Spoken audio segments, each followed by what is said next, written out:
जी, इस वक्त मैं मौजूद हूँ बॉयज़ डिग्री कॉलेज बाग के ग्राउंड में, जहाँ पे कुछ ही देर के बाद वज़ीर-ए-आज़म पाकिस्तान इमरान खान यहाँ पे जलसा आम से ख़िताब करेंगे।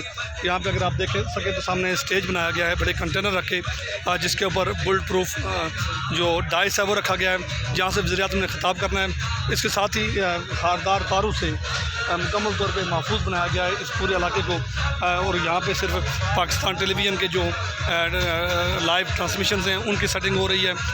इस वक्त हज़ारों कुर्सियाँ यहाँ पे बताया गया है मुंतज़मीन के मुताबिक कि यहाँ पे लगाई गई हैं और चारों तरफ पुलिस के एहलकार हमें तैनात नज़र आते हैं। जलसागाह को चारों तरफ से मुकम्मल तौर पे बंद रखा गया है और यहीं पे जो बताया जा रहा है कि हेलीकॉप्टर के ज़रिए वज़ीर-ए-आज़म यहाँ पे आएंगे और उसके बाद वो 4 बजे तकरीबन यहाँ जलसागाह में ख़िताब करेंगे। जलसागाह में लोगों की आमद का सिलसिला जारी है। एक गेट है जहाँ से स्कैनिंग के बाद लोगों को एंट्री दी जा रही है और उसके बाद जो कारकुन हैं, जो तीनों हल्कों से इनके लोग हैं, वो यहाँ पे दाखिल होंगे। इस वक्त मुकम्मल तौर पे जो जलसागाह इस पर सियासी कारकुनों की बजाय जो मुंतज़मीन हैं, सिक्योरिटी एहलकार हैं और जो लोग पहले से डिप्यूटेड यहाँ पे हैं, वो यहाँ पे अपनी ज़िम्मेदारियाँ सरअंजाम दे रहे हैं।